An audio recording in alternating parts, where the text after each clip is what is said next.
اصل گھاٹا جو ہے وہ آخرت کا گھاٹا ہے۔ آج دیکھ لیجئے مہنگائی ہے، ہر آدمی پریشان ہے، پریشان تو ہونا چاہیے، لیکن یہ ایک دنیا ہے، دنیا اگر تنگ ہو رہی ہے انسان کتنا پریشان ہو رہا ہے، لیکن انسان سوچتا نہیں ہے کہ میرا آخرت کا نقصان کتنا ہوتا ہے۔ رسول اللہ صلی اللہ علیہ وسلم نے فرمایا من ترک صلاۃ العصر، جس آدمی نے عصر کی ایک نماز چھوڑی، وطر اہلہ و مالہ، اس کا اتنا نقصان ہوا گویا کہ اس کا اہل اور اس کے مال وہ سارا کچھ تباہ ہو گیا۔ اب اللہ نہ کرے ایک آدمی ہو بیٹھا ہوا ہو، اسے فون آ جائے کہ اس کی گھر کی چھت گر گئی اور سارے اس کے بیوی بچے ہلاک ہو گئے، اور ساتھ یہ فون آ جائے کہ کاروبار دکان کو آگ لگ گئی، وہ بھی ساری جل گئی، تو کتنا بڑا نقصان ہے، اس کی ساری دنیا ختم ہو گئی۔ تو اتنا نقصان اس آدمی کا ہوتا ہے، یہاں تو صرف مہنگائی ہے، لوگ پریشان ہیں، اتنا نقصان اس آدمی کا ہوتا ہے دین کے لحاظ سے جو آدمی عصر کی ایک نماز چھوڑتا ہے۔ لیکن کیا ہم میں کبھی پریشانی ہوئی؟ کبھی نہیں ہوئی، کیونکہ آخرت پر ہمارا یقین نہیں ہے۔ آخرت پر ہمارا یقین نہایت کمزور ہے، یقین تو ہے بہت کمزور یقین ہے ہمارا آخرت پر۔ اسی وجہ سے آج ہمارا تقوی کمزور ہے، ہمارا ایمان کمزور ہے، اور ہم جو ہے وہ اپنے رب سے ڈرتے نہیں ہیں۔ جبکہ اگر ہم قرآن پڑھیں تو اللہ نے قرآن مجید کا پورا ایک حصہ آخرت کے حوالے سے نازل کیا ہے تاکہ لوگوں کو آخرت پر یقین ہو جائے، اور نبی علیہ الصلوۃ والسلام نے بڑے احسن انداز میں بعض اوقات مثالوں کے ذریعے نبی علیہ الصلوۃ والسلام نے یہ بات ہمیں سمجھائی ہے تاکہ ہم آخرت پر یقین کر لیں۔ ایک دفعہ نبی علیہ الصلوۃ والسلام نے فرمایا انسان دنیا کے اندر مشغول ہوتا ہے، لمبی لمبی امیدیں باندھ لیتا ہے دنیا میں، لیکن ہوتا کیا ہے، موت آتی ہے اور انسان کی ساری امیدوں پہ پانی پھیر دیتی ہے، ٹھیک ہے نا۔ نبی علیہ الصلوۃ والسلام نے ایک دفعہ مثال کے ذریعے سمجھایا، اب موت اور موت کے بعد کی زندگی یہ سارا آخرت ہی ہے۔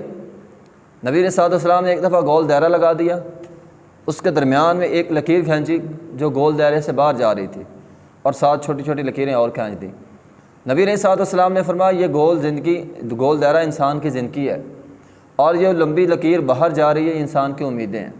انسان لمبی لمبی امیدیں باندھ لیتا ہے، لیکن یہ گول دائرہ یہ انسان کی زندگی، جیسے انسان کی زندگی ختم ہوتی ہے، موت آتی ہے، انسان کی امیدوں پہ کٹ لگ جاتا ہے، ساری امیدیں وہیں کے وہیں دھری رہ جاتی ہیں۔ تو یہ ہے انسان کی زندگی آخرت کے مقابلے میں نہایت ہی قلیل مدت ہے۔ کأنہم یوم یرونہا لم یلبثوا الا عشیۃ او ضحاہا، کل قیامت کے دن لوگوں سے پوچھا جائے گا دنیا میں کتنا عرصہ گزار کے آئے ہو، وہ آخرت کی ہولناکی دے کر کہیں گے اللہ ہم دنیا کا ایک حصہ، صبح کا کچھ حصہ یا شام کا کچھ حصہ دنیا میں رہ کر آئے، نہایت ہی قلیل مدت۔ حالانکہ دنیا میں 100 سالہ زندگی بسر کرنے والے لوگ بھی کل قیامت کے دن یہی جملہ بولیں گے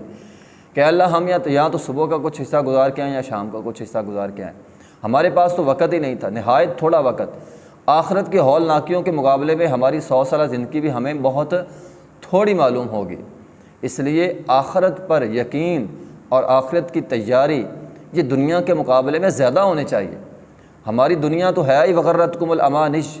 دھوکے کا سامان ہے، وما الحیات الدنیا الا متاع الغرور ہے، دنیا دھوکہ ہے۔ اس لیے انسان اس میں لمبی لمبی امیدیں نہ باندھے۔ دنیا کی مثال تو ایسے ہی ہے جیسے ایک جو ہے وہ آدمی بس میں سفر کرتا ہے، تو بس میں سفر کرنے والا مسافر جب اپنی سیٹ پر بیٹھتا ہے تو وہ یہ قطعاً نہیں سمجھتا کہ میری یہ سیٹ ہمیشہ میرے ساتھ رہے گی، وہ یہ سمجھتا ہے کہ یہ سیٹ عارضی طور پر میرے پاس ہے،